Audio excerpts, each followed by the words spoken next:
Bonjour, aujourd'hui nous allons voir ou revoir ce qu'est la fonction COD. COD signifie complément d'objet direct. C'est un complément essentiel du verbe. Il est nécessaire pour bien comprendre la phrase. Le COD complète le verbe directement, c'est-à-dire sans avoir besoin d'une préposition. Le COD complète un verbe d'action, jamais un verbe d'état. Les verbes suivis d'un complément d'objet sont appelés transitifs et plus précisément transitifs directs s'ils sont suivis d'un COD. Attention, tous les verbes ne nécessitent pas un COD. Dans l'exemple « elle dort »,« elle est malade », le verbe « dormir » est intransitif, c'est-à-dire qu'il n'a pas de complément d'objet, il se suffit à lui-même. Quant au verbe « être », c'est un verbe d'état ou verbe attributif, et ce type de verbe ne peut pas avoir de COD.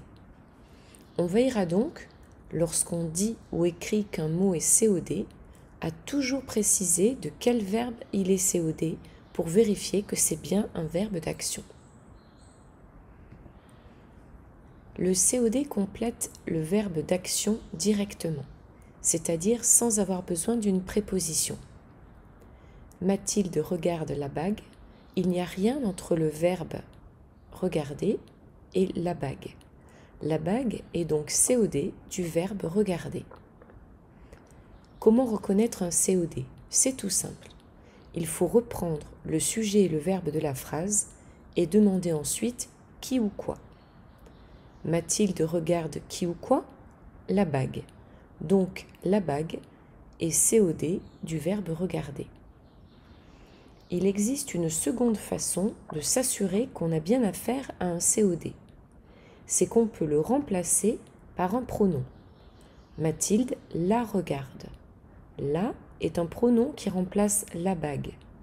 Le pronom la ou le groupe nominal la bague ont donc bien pour fonction COD du verbe regarder. Maintenant que vous avez compris comment trouver le COD, examinons quelle peut être sa nature. En effet, un COD peut avoir des natures différentes. Il peut par exemple être un nom. Nous regardons Louis. On remarque au passage que malgré son nom de complément d'objet, un COD n'est pas forcément un objet, mais peut également désigner une personne ou une idée. Dans cet exemple, nous pouvons nous demander comme précédemment, nous regardons qui ou quoi? Louis. Nous le regardons. Louis est donc bien COD du verbe regarder. Le COD peut aussi être un groupe nominal. On entend un piano. On entend quoi? Un piano. On l'entend. Un piano est donc bien le groupe nominal qui a pour fonction COD du verbe entendre. Le COD peut aussi être un pronom. Je l'attends. J'attends qui ou quoi? L'apostrophe. Ici, on ne sait pas ce qu'il désigne. Le COD peut également être un infinitif, j'aime lire, ou un groupe infinitif, j'aime lire des romans d'aventure. Ici, on peut se poser la question, j'aime quoi? Lire.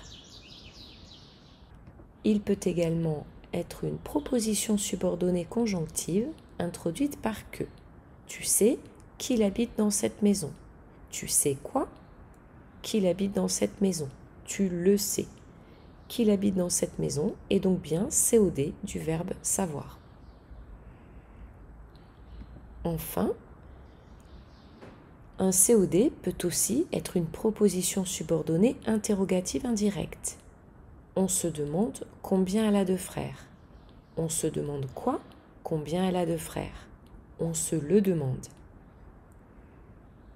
Maintenant que nous avons passé en revue les différentes natures possibles d'un COD, voyons maintenant sa place.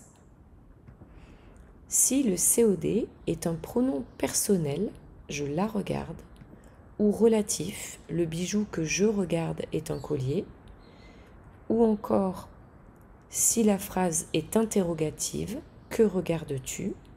Dans ce cas, le COD se place avant le verbe.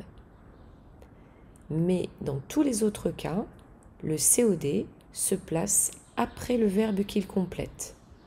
Mathilde regarde la bague. Voilà, cette petite capsule est terminée. J'espère qu'elle vous aura aidé à comprendre ce qu'est un COD. À bientôt.